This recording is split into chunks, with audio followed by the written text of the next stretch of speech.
Magandang araw mga kaparmilya. Ngayon naman ay ipapakita ko naman sa inyo yung aking paggagawa ng bagong greenhouse para sa aking mga lettuce. So tara, simulan na natin.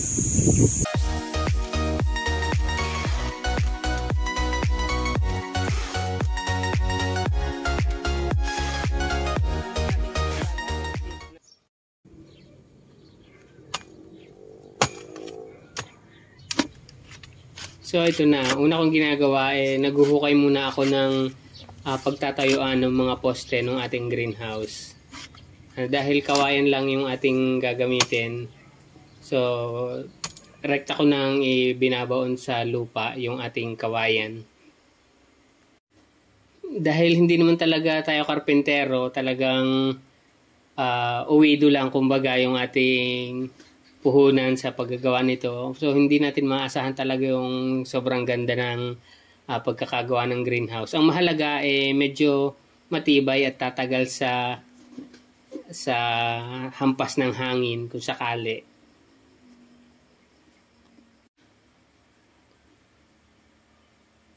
Medyo matagal ko itong ginawa kasi solo ko lang to ginagawa. Minsan-minsan nagpapatulong ako kay Mrs. Pero hindi naman siya laging available kasi may ginagawa ding iba. Halos ginawa ko to ng 2 linggo. Yung mga poste kong nilulubog, sinukat ko na yan bago ko pa siya ilubog sa lupa. May mga sukat na yan. Pero yung lalim ng paghuhukay ko, hindi ko na matansya. So meron talagang kawayan na mataas, merong mababa naman ng konti. So hindi naman masyadong nakaka-epekto yun, bagamang mas maganda sana kung pantay-pantay sila. Para din mas medyo tumagal yung ating kawayan, yung puno na inilulubog sa lupa, binabalutan ko ng plastic yung pinaka puno bago ilagay sa lupa para at least hindi siya ganun kadaling kainin ng anay or ganun kadaling magato.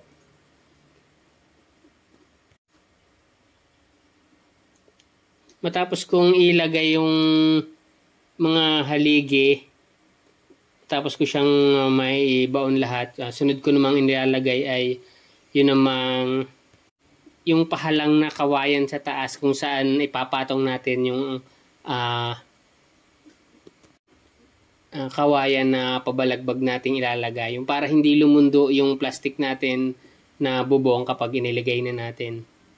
So kawad lang ang ginagamit ko dito at saka yung PET bottle strip, yung bote ng Coke na ginagawa ko lang strip para pwedeng pantali. Kasi napakagandang pantali ng bote ng Coke. Kapag naitali mo siya, ang tibay niya, tas ang higpit. Tapos pag hinitgan mo pa siya, pag tinamaan ng init, mas lalong yumayapos dun sa pinagtalian niya yung PET bottle. So maganda to. At malaking tipid na rin ito kaysa gumamit tayo ng maraming kawad. Ipapakita ko sa inyo kung paano ako gumagawa ng Coca-Cola strip na pantali. So ganito lang ako gumawa ng pang strip ng ating PET bottles. Kumuha lang ako ng kapirasong kawayan.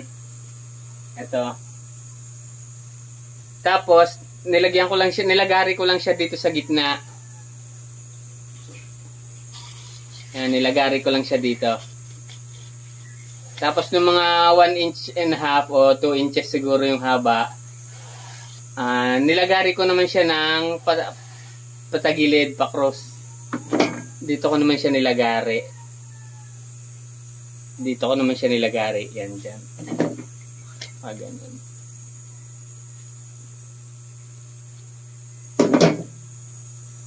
Tapos itong nilagari natin na to, dito natin ilalagay yung bala ng cutter.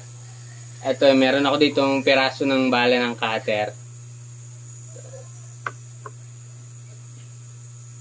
Tapos ilalagay lang natin siya dito.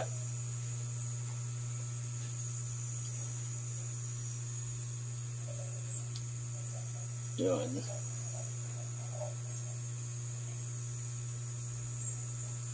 Tapos, ipifix lang natin siya dito. Gagamit tayo ng tacker. Tatacker lang natin siya para hindi siya maalis. Para hindi matanggal.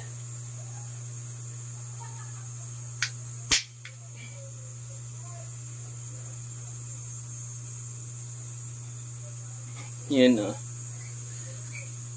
Nakatacker siya doon. Tapos yung kabilang side din, tatacker din natin.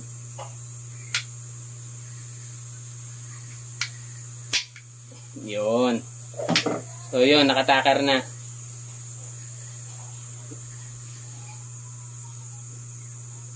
Tapos ito na yun, ganun kasimple lang. Ilalagay natin dito yung bote. Susuksok natin dito yung bote na ating gagawing tali. Ito yung ating bote. Gugupitin lang natin siya sa ibabaw. Tsaka sa ilalim.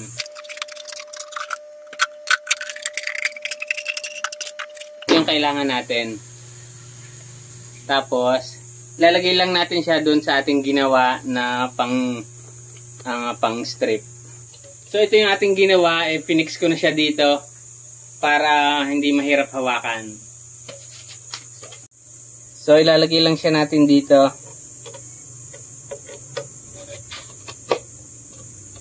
Yun, naka-fix na. Tapos hihigitin lang natin.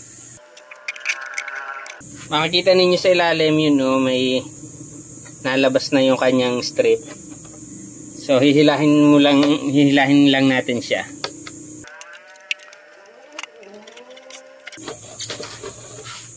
Yan, ganun lang.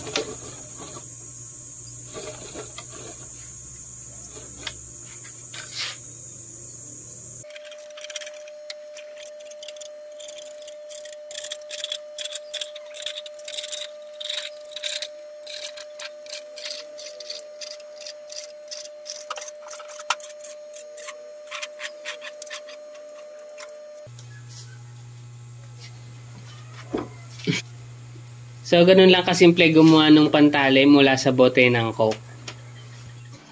So, balik na tayo sa pagtatali at pagkakawad ng ating mga kawayan. Sa may budget, mas matibay at mas mabuti siguro yung kawad yung gagamitin mo. Kasi mas matibay mo syempre may itali sa bawat kawayan.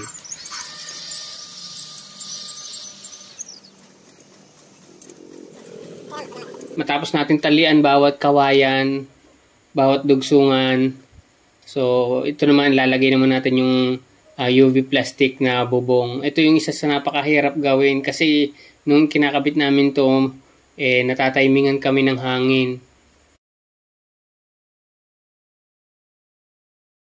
So, yun, natapos na natin ilagay ang plastic na bubong. Lalagay naman natin ngayon yung net sa paligid.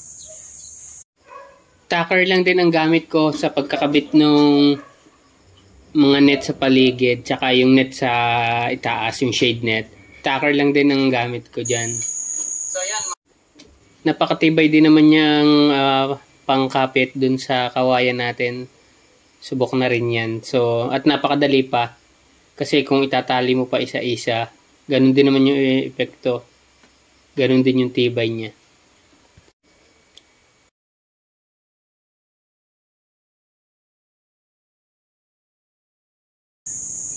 So yun mga ka-Permilya, sa wakas natapos na natin ang ating greenhouse. Sa ating munang libutin at papakita ko sa inyo.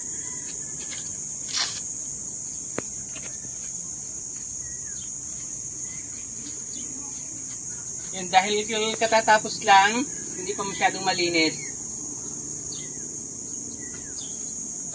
Ito naman yung susunod natin. Tatanggalin na lang natin to, tapos papalitan natin ng crates kasi doon natin ipapatong yung mga styro para doon sa ating crash kit. Mas maliit na yung ginawa natin ngayong greenhouse. Dati kasi doble nito yung laki. Pero nung masira ng bagyo, nung itinayo, isa na lang yung itinayo ko. Para ma-manage ko din ng maayos. Hindi ko ma-manage pag masyadong malaki kasi may iba pa rin naman akong pinagkakabalahan. So yun, natapos na tayo sa isa na naman nating video. Kung meron kayong natutunan at meron kayong katanungan, huwag niyong kalimutang mag-iwan ng comment sa baba. At huwag na rin ninyong kalimutan mag-iwan ng likes at subscribe sa ating channel. Salamat!